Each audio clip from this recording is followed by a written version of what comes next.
لو قلت لك اعمل لي قائمة بالأفلام اللي شفتها مثيرة للجدل، الآراء هتتعدد وتختلف، ولكن الأكيد إن مفيش قائمة هتخلو من فيلمنا النهاردة، الريس عمر حرب.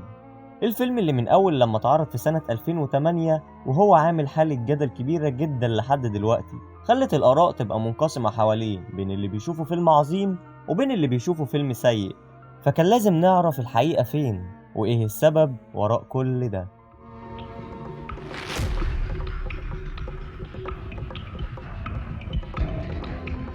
فاستعد لبدء رحلتنا في شرح وتحليل فيلم الريس عمر حرب، واحد من أقوى الأفلام الفلسفية في السينما المصرية.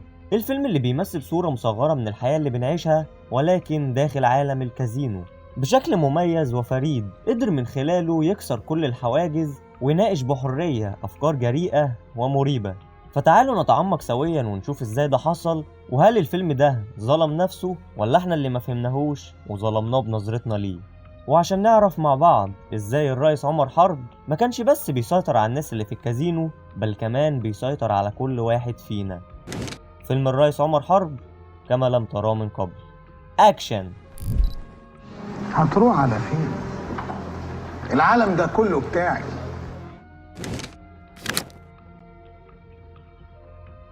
فيلم الريس عمر حرب الفيلم المصري الأول داخل عالم الكازينو وصالات القمار، ويكاد يكون الفيلم الوحيد اللي معتمد بشكل كامل في أحداثه على الكازينو.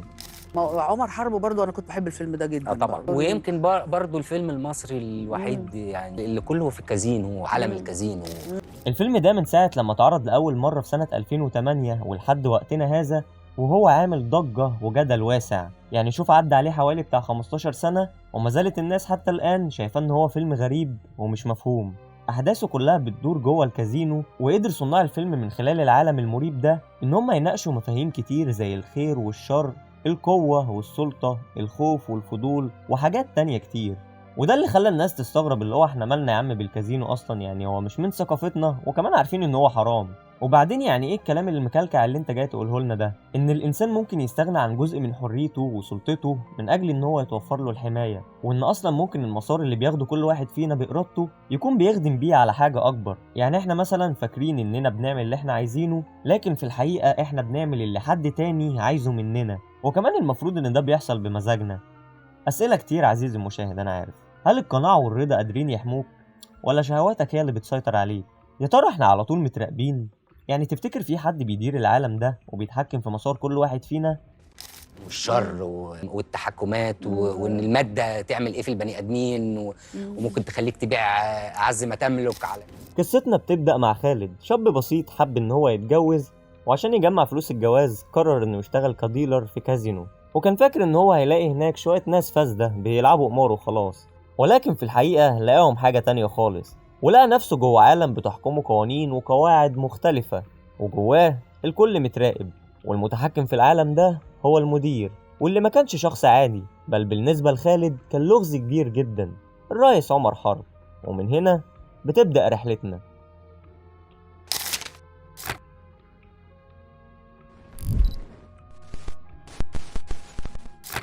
حابب اقول ان ميزة الانتساب في القناة اصبحت متوفرة دلوقتي، اللي هي كلمة جوين اللي موجودة جنب زرار الاشتراك، الوسيلة اللي تقدر من خلالها تدعم المحتوى بشكل مادي وتحصل على بعض المميزات الاضافية، او تقدر تستخدم ميزة سانكس للدعم مرة واحدة بس. وبفكرك ان افضل طريقة للدعم هي اشتراكك في القناة وعمل لايك للفيديو ده ومشاركته مع صحابك، بس دي مجرد وسائل اضافية لو حابب انك تدعم المحتوى بشكل مباشر. وحابب اقول شكرا ليكم على دعمكم المستمر، وبس كده. المخرج قرر ان افتتاحية الفيلم تكون مع الريس عمر، الكادر بيجيبه من ظهره وهو داخل المكان عشان يديك ايحاء بالهيبة وسط ناس كتير كلهم موطين راسهم، وبنسمعه وهو بيقول التعليمات للناس الجدد اللي مقدمين على شغل في الكازينو، واللي منهم بطل فيلمنا خالد. الكازينو عالم تاني، مادام اخترت تبقى واحد من العالم ده لازم تنسى حياتك الاولانية، هنا هتتولد من جديد. وبما ان المشاهد الحوارية هي اقوى اسلحة الفيلم، فخلينا نركز عليها ونستمتع بيها ونشوف المشاهد المهمة اللي هتساعدنا نفهم ونربط القصة في الاخر، وكمان حتى المشاهد اللي كانت جميلة بس في عمق معانيها وتفاصيلها. الزبون مقامر، يعني طبيعي انه ما يكونش شريف او صاحب مبادئ، انت بتتعامل مع احط جانب في الطبيعه البشريه. كرامتك تقلعها مع لبسك وتلبس اليونيفورم. الدنيا حواليك بكل مغرياتها بس انت ما بتشتركش فيها. ده اعمى واخرس واطرش. الرئيس مش بيشغل اي حد، وبينقي عدد قليل جدا من الاشخاص اللي قادرين انهم يخضعوا للاوامر والقوانين الخاصه بالمكان. لبس الديلر زي الكفن، مالوش جيوب. والكازينو زي الدنيا، تدخلها عريان وتخرج منها عريان. بنكتشف مع خالد ان الموضوع صعب، بس ليه في حد ممكن يكمل في بيئه زي دي؟ ممنوع تعمل علاقه بجست راجل او ست، هنا او بره. انت موظف بمرتب، يعني لا بتكسب ولا بتخسر. وما تخافش، الكازينو ما بيخسرش. احنا دايما الكسبانين مهما خسرنا، والزبون هو الخسران مهما كسب. خالد في اول يوم ليه طبعا ما كانش لسه عارف الدنيا ماشيه ازاي في المكان ده. كده تمام؟ تمام الحمد لله. ما تردش، انت هنا جزء من المكان، زي الفيش، الترابيزه، الكراسي. ولما جه وقت البريك دخل الأوضة يريح شوية عادي يعني. بس بداية الحاجات اللي مش عادية هو المشهد ده. الريس بيدور على خالد في الصالة فما لقاهوش، فدخل عشان يصحيه. بس بص الريس عدى من الباب ازاي، اللي هو ايه يا عم في ايه. بس عادي جدا، ترانزيشن بالمونتاج، فمش هنحس يعني ان في حاجة غلط دلوقتي. بنكمل مع خالد واللي بيكتشف مكان شغله الجديد واحدة واحدة، وبيعرف ان الكازينو فيه شلتين، شلة الريس عمر حرب وشلة منير. منير بيسند المدير الأجنبي، بس الرئيس عمر محدش يعرف بيستمد القوة بتاعته منين، والاتنين على فكرة في بينهم عداوة. وسير العداء ديلر قديم اسمه رفعت، اتفق مع زبون من طرف ماني يكسبه، الرئيس ظبطه رفضه. منير اتغاظ فسلط رفعت انه يطلق كلاب على الرئيس عمر، ولكن حصلت حاجة غريبة.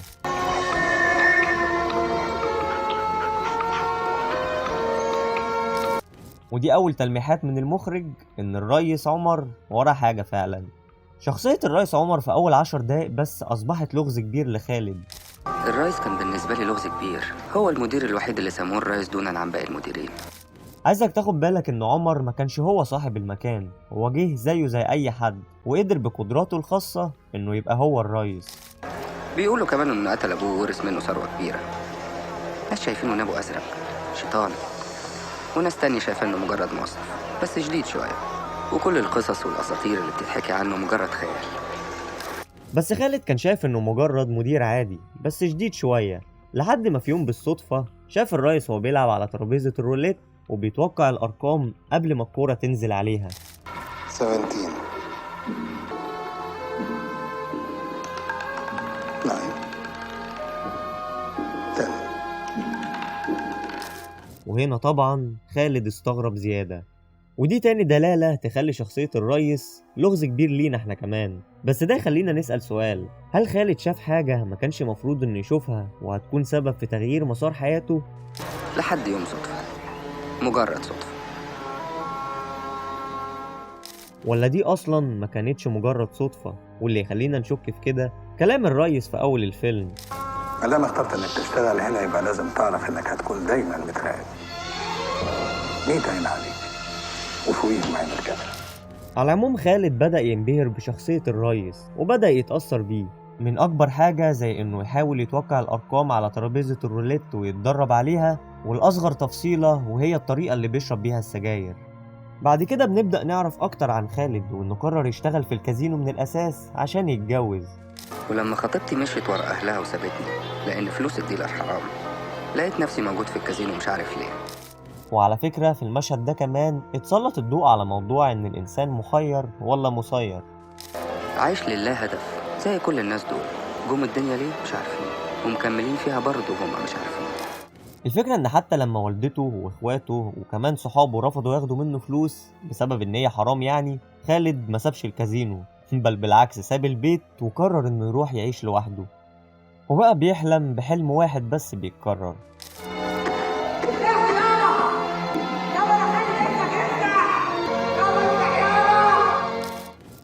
نظرة حسرة وألم، بس ما اعتقدش انها ندم، لان خالد مازال مكمل في شغله عادي، بل كمان شايف انه موهوب فيه وان الشغل متعة، فطبيعي باب الرحمة يتقفل في وشه. واكتشفت من جواي اني كنت موهوب في الشغلانة دي. وانت ايه رايك في الشغل؟ متعة. شكلك مش جاي عشان تاكل عيش.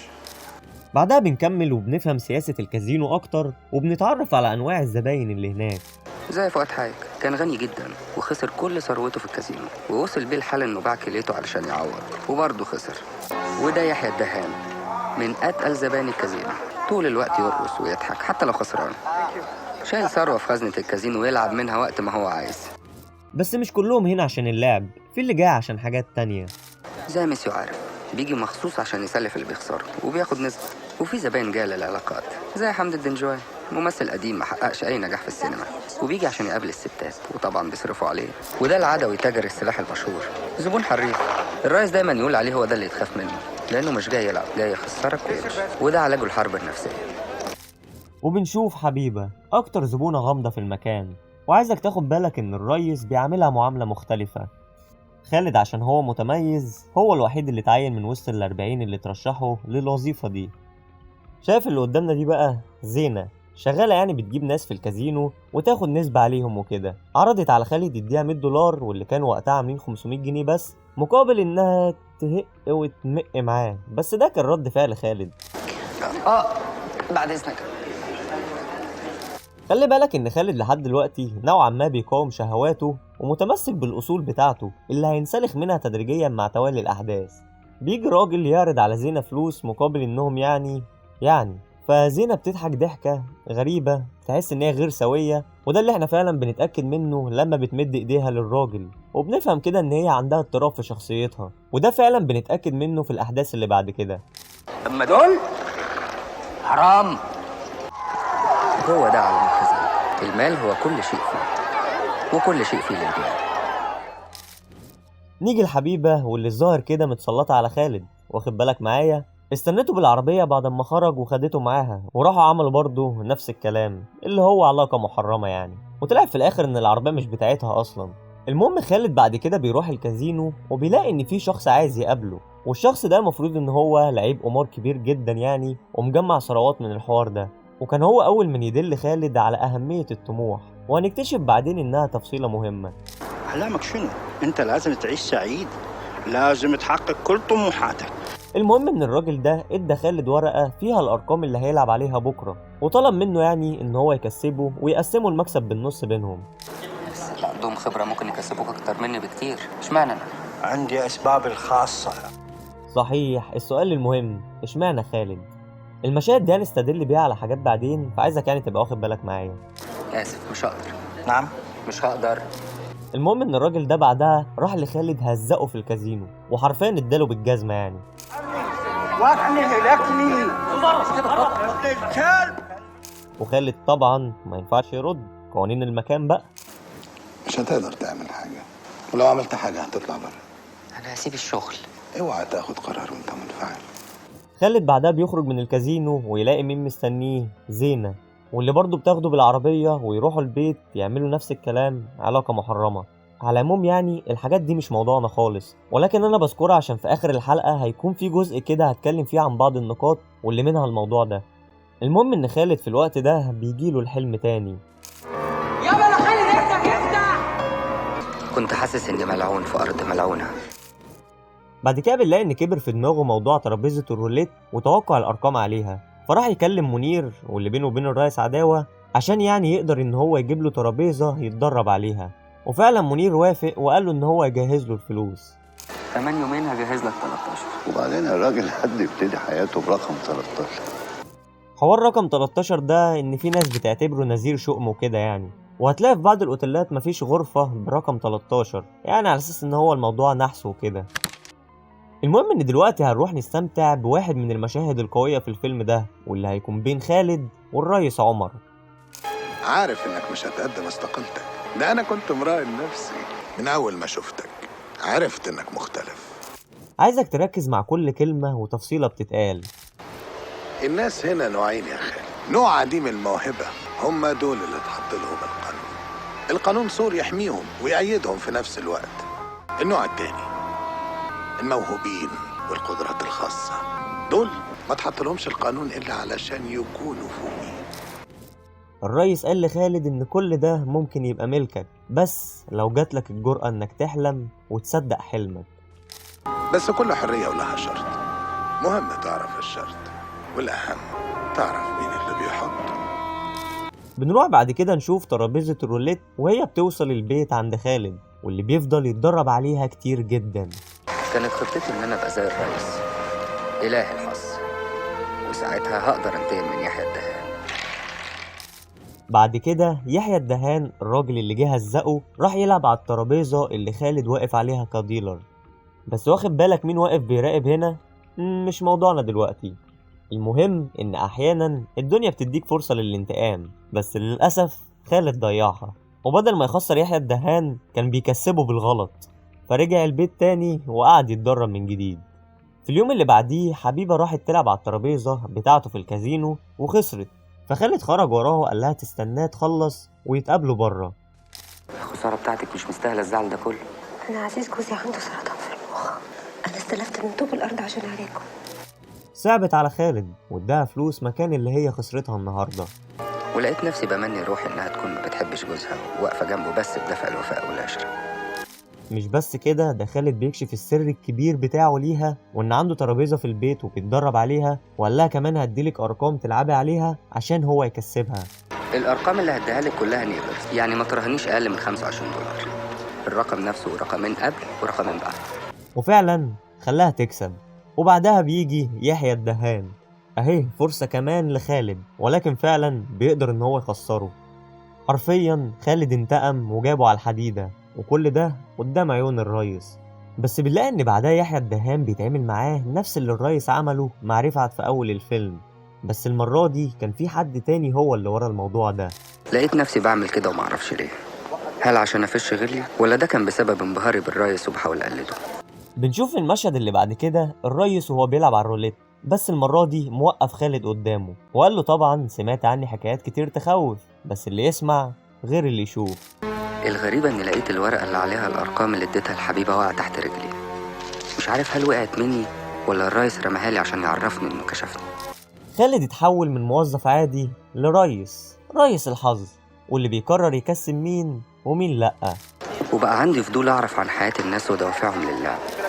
ترابيزة الروليت تحس كده انها نموذج لتجارب الانسان في الحياة، مش كل مرة هيكسب ولا كل مرة هيخسر، بس بقى في شخص هو اللي بيحدد وبيتحكم في الموضوع ده دلوقتي. شعور غريب انك تحس انك صاحب فضل على انسان ما تعرفلوش، وهو عمره ما هيعرفك ولا حتى يشكرك. خالد بقى هو الحظ، بيكسب ناس خسرانة ثروة على آخر دولار معاهم، ويخسر ناس تانية ويعذبهم، وعلى آخر فيش معاه بيكون بينهار. هنا بقرر أرد له كل اللي خسره. ولو استقصد شخص ممكن يخسره كل حاجة معاه وكمان يخليه متداين. كل دول جايين عشان يكسبوا، وكل ده لأنهم مستنيين المعجزة اللي هتنزل عليهم من السماء وتغير حياتهم في لحظة. والعجيب إن الكل بيخسر، وحتى لو كسبت المكسب ده هيخليك عبد للترابيزة بقية حياتك. بعد كده بيروح يقابل حبيبة، واللي بتقوله انه خلاص جوزها بقى محتاج عملية واللي هتتكلف مبلغ كبير جدا. خالد انت بتساعدني ليه؟ أنا بتحبني مش كده؟ بس انا ما بحبكش. ومع ذلك خالد قرر انه يخاطر عشانها، وخلى زينة هي اللي تساعده في انهم يتفقوا مع اشخاص يكسبوهم ويقسموا المكسب سوا. الأرقام دي هي اللي هتلعب عليها، فأنا لو كسبت مرتين متلعبش تاني خالص. العملية دي طبعا هنكررها كذا مرة بس على فترات متباعدة. تحس كده ان خالد شكله نسي انه متراقب، وان الكازينو ليه حد بيحكمه، والريس كان شايف ومتابع كل ده. بنروح للمشهد اللي بعديه وبنشوف زينة وهي بتقفش خالد وهو بيخونها مع حبيبة، وبيتخانقوا هما التلاتة. وعادي جدا بعدها خالد هيروح اصلا يدي الحبيبة جزء من فلوس العملية.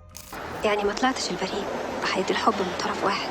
مفيش حد بريء، بس كمان مفيش حد ما عندوش قلب. وكمان بيطلب انه يشوف جوزها. الليالين يا حبيبة لو جنبها حد يعتمد عليه هبقى مطمن. المشهد اللي بعديه بنشوف خالد وهو في البيت عند زينة، وبيقابل هناك بنتها واللي ما كانش يعرف عنها اي حاجة. لا هي ما قالتليش شكر على اخوك عبد الله بس. عبد الله ده ملوش وجود، الشيخ مهران طلقها وهي حامل وسافر، وهي سقطت بس بعتت له صورة ابن صاحبتها، ولحد دلوقتي بتهدده انها تقول لقرايبه من العيلة المالكة عشان يبعت لها فلوس. المهم ان خالد بعدها قرر يقطع علاقته بزينة، مش عشان كذبت عليه في موضوع ابنها، لأ، عشان شافها وهي بتبيع بنتها في مقابل شوية فلوس. في اليوم ده قررت اقطع علاقتي بزينة نهائيا، بصراحة ما بقتش قادر استأمن على نفسي. هو ده عالم الكازينو، فيه كل شيء للبيع. بنروح للمشهد اللي بعديه، الريس قرر انه يقابل خالد عشان يحتفل بعيد ميلاده، وطبعا طالما هما الاتنين في مشهد واحد اعرف ان الحوار بينهم هيكون دسم جدا. على فكرة احنا متشابهين في حاجات كتير قوي.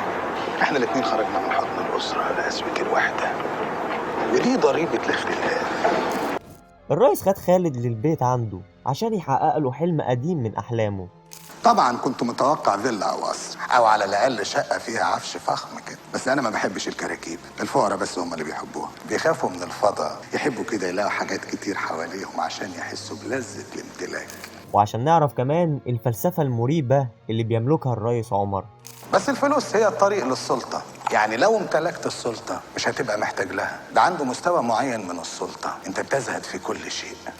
الريس قال ان المفتاح الحقيقي للإنسان هو الخوف، دايما خايف، عشان كده بيحب يعيش وسط القطيع. انا مش محتاج اجيب ناس واشغلها، ما تسيب الناس تشتغل وتتعب وتيجي لحد عندك بارادتها، تديك تحويشة العمر وتتوسل لك تاخدها. الناس خايفين يا خالد وحاسين بالامان عندي انا. وهنا بيدلك بشكل مباشر على سبب تسمية شخصية خالد بالاسم ده. انت عارف ايه مشكلة الانسان يا خالد؟ انه اتخلق عشان يكون خالد بس بيموت. وقال لخالد يروح يجرب الهدية اللي اداهاله. الناس الطيبين اللي انت بتشوفهم في الشارع دول عندهم استعداد ان هم يقتلوا او يسرقوا علشان يجوزوا عيالهم او يفطروا بناتهم، لكن بالفلوس بقى تقدر تسيطر عليهم وتأمن شرهم. اوعى تقف ضد رغبات الناس، هتتعب وتتعبهم. خليك مع رغباتهم، هترتاح وتريحهم. الهدية اللي كانت عبارة عن شكل كده لطائر الطاووس بتتحط على الكرافتة. الفيلم ده مفهوش رمزيات كتير، ولكن الرمزية دي من أجمل وأدق الرمزيات. الطاووس بيكون رمز للقوة الأسطورية في معظم الثقافات، وفي اللي عبر عنه كرمز للأبدية والخلود، وأيضا في ثقافات أخرى كان ليه تسمية تانية زي الشيطان مثلا. وأيا كان فالاتنين كانوا مناسبين عشان يخدموا على أحداث الفيلم بتاعنا. خالد أنا اصطفيت، اخترتك تبقى صديقي. بنرجع تاني نكمل المشهد، وبنلاقي ان الريس بيقول لخالد ان في تمن لصداقتهم، والتمن ده لازم يدفع عشان يثبت ولاءه، الا وهو انه يسيب حبيبة. تفتكر خالد عمل ايه بقى؟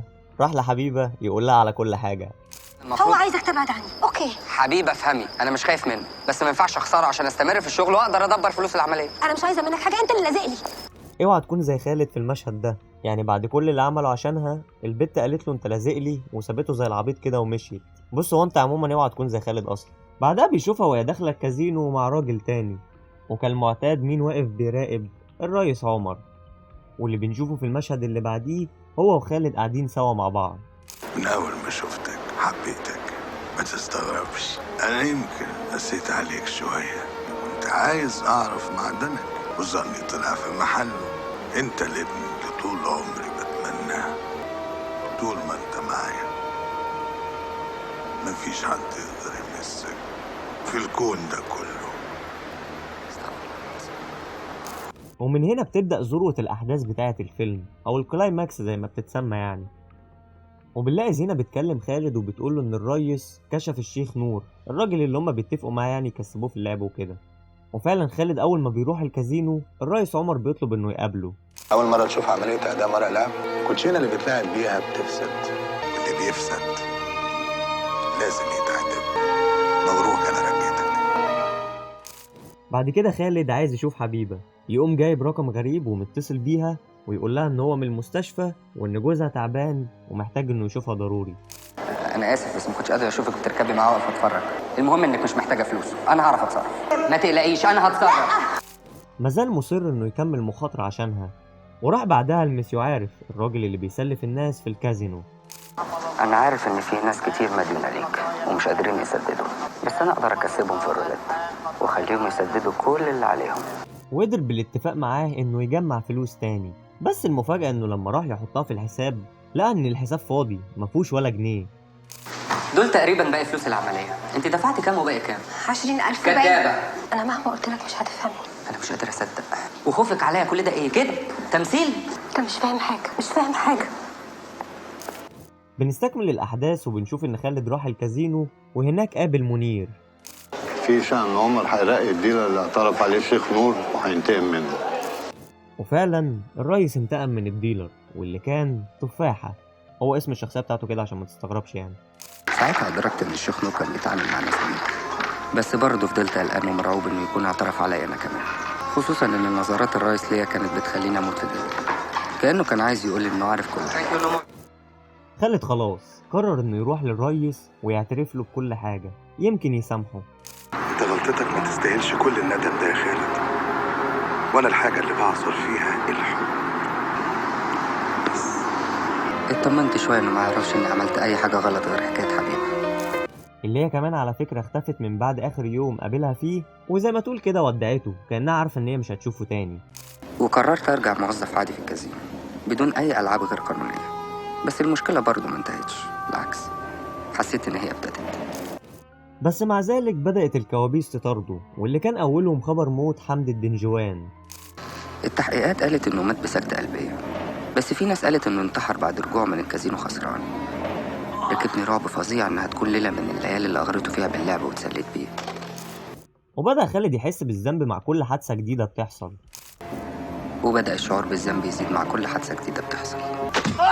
فؤاد حاجة اتقتل، كان الهاجس اللي بيعذبني إن لو ما كنتش كسبته كان زمانه عايش، لأنه مستحيل يقتلوه وهو لسه عليه ديون ما سددهاش. واستمرت الأحلام والكوابيس في مطاردته. بص الرئيس جاله في الحلم وهو عامل ازاي، بصراحة الوضع مرعب جدا يعني. وقررت بشكل نهائي أقدم استقالتي من عالم الكازينو وارجع بيتنا. انا مش قلت لك ان ده بيتك؟ أنا آسف بس مش قادر أكمل. ودلوقتي جه الوقت اللي نعرف فيه كلنا الحقيقة، وبنتأكد إن الريس فعلا مش إنسان عادي. انت فاكرني اهبل ولا ايه؟ معرفش اللي انت كنت بتعمله. الكل هنا بيشتغل لحسابي، انت طول الوقت كنت بتشتغل لحسابي.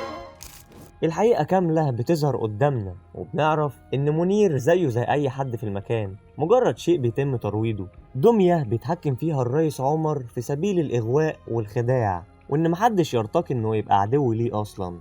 وعلى فكرة كل ده كان واضح قدام عينينا. في المشهد الافتتاحي للفيلم بنلاقي إن منير واقف زيه زي أي حد حرفيا شغال في المكان، وشه في الأرض. وزي ما قلتلك مش منير بس، كله هنا تحت تحكم الريس عمر، حتى زينة. أول ليلة ليك مع زينة كانت بترتيبي، وأكيد حبيبة كمان اللي كانت بتورد للريس كل الفلوس اللي كانت بتاخدها من خالد. ما كانتش بس بتاخد غير عمولتها علشان علاج جوزها، هي ما كانتش بتكذب عليك، حتى اكتشافك لكذبها كان مخطط له. ودلوقتي خلونا نستمتع بالمشهد الحواري الأجمل في الفيلم. أنا قبل ما أربط رباط جذبتي لازم أحط احتمالات. أنا بستخدم الناس كلها بشخصياتهم الحقيقية، دوافعهم، احتياجاتهم، بحريتهم. هم بيفتكروا إن هم بيعملوا اللي هم عاوزينه، بس في الحقيقة هم بيعملوا اللي أنا عاوزه. جه الوقت وآن الأوان إن خالد هو كمان يعمل اللي الريس عايزه. أنا ماشي. هتروح على فين؟ العالم ده كله بتاعي. وكان لازم طبعا نسمعها من بطل فيلمنا وبشكل صريح على لسانه. مش معقول، انت انسان، انت اكيد شيطان. انت شيطان. حقيقة الريس عمر اللي كل الدلالات كانت بتشير ليها. الريس عمل القانون عشان يبقى مصفى تعدي الشخصيات بس اللي عندها استعداد تتنازل عن كرامتها وحريتها وتخضع بشكل تام للريس اللي هيستخدم كل واحد فيهم عشان يخلق العالم الخاص بيه. أنا كنت عارف إن قانون الكازينو ظالم، مش هتستحمله وهتتمرد عليه. أنا اللي حطه أصلي. الريس هو اللي خلى حبيبة تلمع في عين خالد وخلاه يشوفه بمزاجه وهو بيتوقع الأرقام على الروليت، وكل ده عشان ينبهر بيه. أنت مصلحتك معايا، أنا المدير الحقيقي للمكان.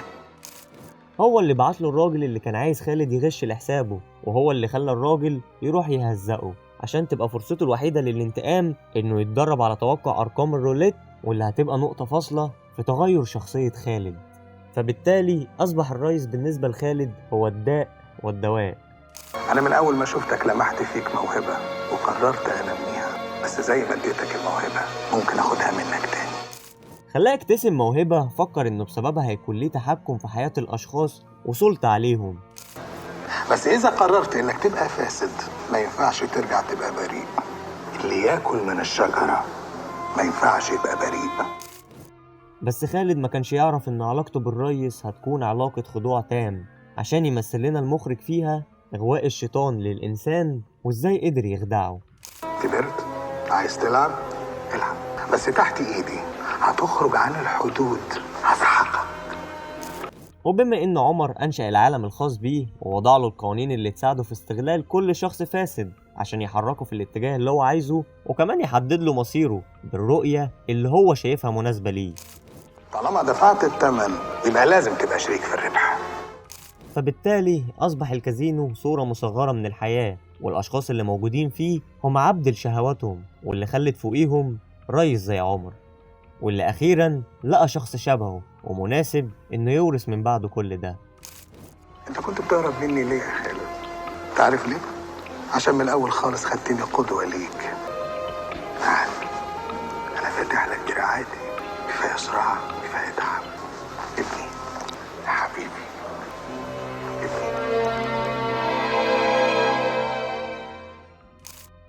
وفضل حلم الرجوع للبيت ملازم خالد، وإن كان معرفش ينفذه أبدا.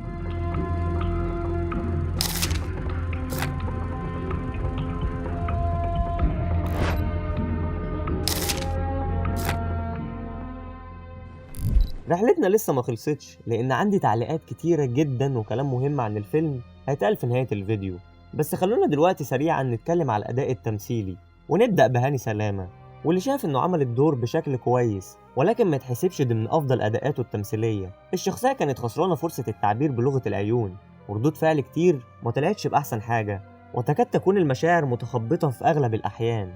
بس أنا شايف إن مش لوحده يتحمل مسؤولية حاجة زي كده، لأن كان في علامات استفهام كتير قوي على الشخصية هنجيلها كمان شوية، وهنعرف ده حصل ليه. وللعلم برضه يوسف الشريف كان هو اللي مرشح للدور ده قبل هاني سلامة. مخرج مهم جدا جدا، وفورمات كده من الافلام اللي هي المهمه اللي بتنجح في الفتره دي، فاخدت الورق قريته، بقينا قعدنا عملنا ميتنج، ولكنه رفض بسبب المشاهد المثيره الموجوده في الفيلم ده. فكان في مشاهد مكتوبه صعبه جدا جدا، يعني بصراحه مكتوبه من الورق ان هي مشاهد صعبه فيها في السرير بتفاصيل. قلت للمخرج انا مش هعمل. قال لي خلاص يبقى تعتذر عن الفيلم. قلت له بعتذر. نيجي للريس الممثل العظيم الراحل خالد صالح، واللي عمل دور مميز جدا، وكالعادة مصداقية شديدة وإخلاص في أي دور بيعمله. عنده قدرة كبيرة إنه يضيف رونق خاص لكل شخصية بيلعبها، وبحس إنه بيرتقي بيها كمان بشكل أكبر من اللي بتكون عليه في الورق. ربنا يرحمه، كان بيملك كاريزما وإبداع كبير جدا، ووجوده في الفيلم ده رفع من قيمته بشكل كبير، لأن مشاهده بس لوحدها كانت ليها حالة خاصة. ننتقل للموسيقى التصويرية للمبدع راجح داوود، واللي كانت رهيبة جدا ومناسبة للأجواء بتاعة الفيلم، وليها أثر خاص كده على الودن، ولعبت دور كبير في تجميل العديد من المشاهد وتمييز بعض الجمل من خلال الصعود والهبوط كده بدرجة الصوت عن طريق الدبس، اللي هو كأنك بتعلي وبتوطي الصوت وكده. التصوير هو كمان كان مميز جدا لمدير التصوير رمسيس مرزوق، وكذلك الديكورات على فكرة. المهم ان الكادرات الواسعة هنا وكمان المتوسطة حتى الكلوز كله كان معمول بشكل كويس، وكان توظيف الكاميرا في العديد من المشاهد معمول بإتقان، خاصة مع حركة المجاميع، وده طبعا بالتعاون مع مخرج الفيلم خالد يوسف، اللي اشترك مع المؤلف هاني فوزي في صناعة فيلم عظيم جدا زي الريس عمر حرب. بس في نفس الوقت ظلموا الفيلم ده جدا، شطحوا بالأفكار بتاعتهم لحد ما ودتنا في حتة مش كويسة تخلينا نتساءل، هل بعد كل ده الريس عمر كان شيطان فعلا ولا حاجة تانية؟ استغفر الله العظيم يا رب. يعني انت اله نفسك، بس كل حرية ولها شرط. مهم تعرف الشرط، والاهم تعرف مين اللي بيحط. خالد انا اصطفيت، طول ما انت معايا مفيش حد يقدر يمسك في الكون ده كله.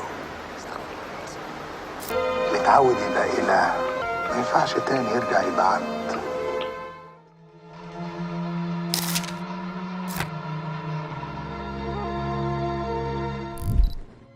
من الطبيعي الفيلم بينسب للمخرج بتاعه، ولكن الفيلم ده عكس المعتاد. حسيت ان العمل ينسب لمؤلفه هاني فوزي، واللي كانت رؤيته طاغية في الفيلم ده. بس على اي حال الاتنين شاركوا في صناعة عمل فني عظيم جدا، وهم بنفسهم برضو اللي بوظوه في بعض الجوانب، زي الكيكة اللي شكلها جميل جدا بس اترمى عليها شوية تراب من فوق.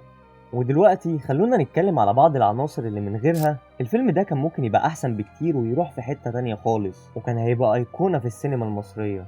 وأولهم المشاهد المثيرة واللي ما كانش ليها لازمة وتحس إن هي مقحمة من غير سبب، ومعمولة بشكل فج وقبيح، وطبعا ده خلى الفيلم مش عائلي، فبالتالي خسر نطاق واسع من الجمهور، وخلى حتى اللي اتفرج على الفيلم يشوفه بنظرة سطحية، وده لأنه ركز على الكام لقطة دول بس. والأهم من كل ده إنه حرام طبعا. النقطة دي اللي خلت ناس كتير تاخد فكرة إنه مجرد فيلم ساقط بيلعب بس على إنه يبيع ويجذب الناس من خلال الكام مشهد دول، بالرغم من إن الحقيقة لأ، يعني يا جدعان الفيلم فعلا فيه حاجات حلوة ومميزة كتير. بس مش عارف، يمكن دي الحيلة اللي استخدمها صناع الفيلم للتحايل على الرقابة، انك تضيف مشهد تافه او مشهد مثير في السيناريو عشان تلهيهم عن المشاهد الاساسية التانية وتعدي عادي، ودي اللي بتكون اصلا هي المشاهد المهمة واللي فيها الافكار فعلا والشغل كله. وعلى فكرة دي الطريقة اللي كان بيستخدمها السيناريست العظيم الراحل وحيد حامد في معظم الافلام اللي كان بيكتبها. المشكلة ان فيلم الريس عمر ما اكتفاش بكده وبس، لانك للاسف وانت بتتفرج هتحس ان الفيلم ما تعملوش معالجة، في شطحات كتير وافكار مشوشة وتناقضات متعددة، مفيش انسجام بين خطوط القصة المختلفة اللي كانوا ماشيين بشكل متوازي ولم يتلاقوا في النهاية. سقطات كتير تحس ان الفيلم دخل خبط وكسر كده في مواضيع كتير بس بدون هدف، كل ده عشان يخرج عن المألوف ويضيف عمق وفلسفة اكتر للفيلم. بس هل كل الافكار والمواضيع اللي انت طرحتها دي عرفت تقفلها في النهاية؟ للأسف لأ، وسبت الموضوع مفتوح بشكل مبهم في الآخر، اللي هو ماشي احنا هنحط كام حاجة دينية كده عشان نضيف عمق وبعد آخر للفيلم، بس هو ده السبب اللي خلاك تروح في حتة أصلا ما كانش مفروض إنك تروح لها، مع إنك كنت ماشي كويس. شايف إنهم في بعض الأحيان أخدوا منهج خاطئ ومشيوا عليه، وكده كده زي ما بننسب للمخرج والمؤلف الجوانب الجميلة، طبيعي إنهم كمان يتحملوا الجوانب السيئة في الفيلم. وفي الآخر يعني عزيزي المشاهد، عايزين نحط كل حاجة في مكانها. اللي عملوا الفيلم ده هم ناس زينا عادي، كل واحد ليه توجه فكري وبيتكلم من وجهة نظره هو بأفكاره بالمعتقدات بتاعته، وكل الحاجات دي أوقات بيبقى فيها تخبطات، فطبيعي إنك تتفق أو تختلف معاها. وبالنسبة لنا زيه زي أي فيلم، طبيعي في حاجات هتعجبنا ونشيب بيها وحاجات تانية لأ. وكده كده إذا كان المخرج أو المؤلف محدش منهم هيجي يفصح عن نواياه أو يصحح لك المنظور بتاعك، لأن في الأول والآخر أنت اللي بتكون مسؤول تحدد رؤيتك اتجاه أي حاجة بتشوفها. وفي النهاية أكيد كنت أتمنى إن الفيلم يتعامل بشكل أفضل مع العناصر السلبية اللي كانت موجودة، وإنه يطلع بشكل أحسن من كده، لأنه فعلا عمل فريد من نوعه.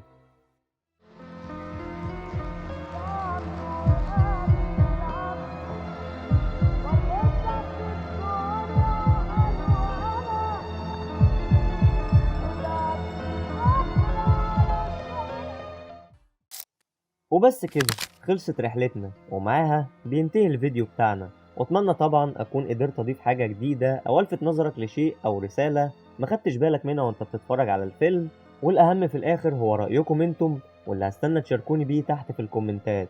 وما تنساش لو عجبك الفيديو تشاركه مع صحابك وتعمل لايك وتشترك في القناة وتفعل زر التنبيهات عشان كل ما انزل فيديو جديد يوصلك على طول. والاهم انك تروح تعمل لي فولو على انستجرام عشان تعرف الجديد، وكمان تويتر او اكس بمسماه الحالي عشان تشوف كل الاراء المثيرة للجدل اللي بنزلها هناك. وبس كده، كان معاكم محمد عماد، و سلام.